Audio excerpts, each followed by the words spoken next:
m'appelle Mathilde Robert, je suis coordinatrice sociale au CLIC Sud Gironde.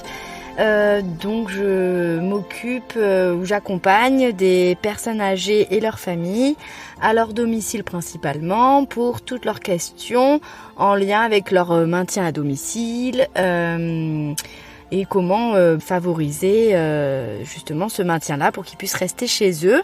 Donc la mise en place d'aide à domicile, parfois les passages infirmiers, les questions en lien avec les dossiers administratifs, tout ça. J'interviens donc à l'accueil du Barthage depuis mars 2020, donc depuis le début, avec donc Valérie et Edwige.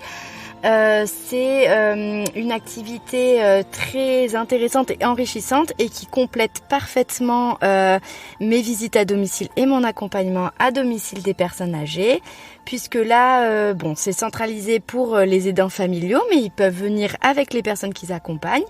Et souvent, du coup, moi, je les revois à domicile pour finaliser les démarches administratives ou répondre à leurs questions. Donc c'est un lieu collectif, donc on n'a pas du tout le même relationnel et le même accompagnement. On parle de choses beaucoup plus parfois intimes et même on partage des choses du quotidien que je partage pas forcément quand je suis en rendez-vous individuel.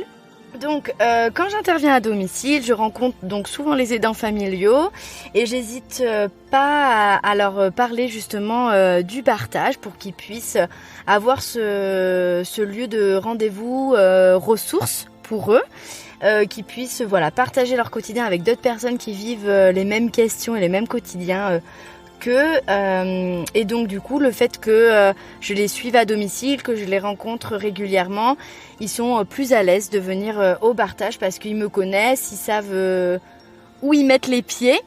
Et puis le Barthage, moi j'interviens sur celui d'Aumette qui est un lieu quand même très convivial puisque c'est dans un café et donc c'est très agréable pour les participants de se réunir dans ce lieu-là.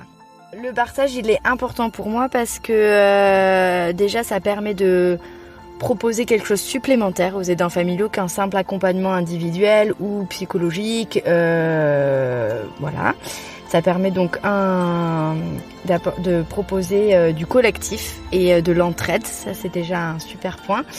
Et ensuite, finalement, on voit depuis 2 ans que ça marche. Les aidants familiaux viennent, il y en a qui viennent depuis le départ. Ils s'entraident entre eux et surtout, ils ne comptent pas arrêter.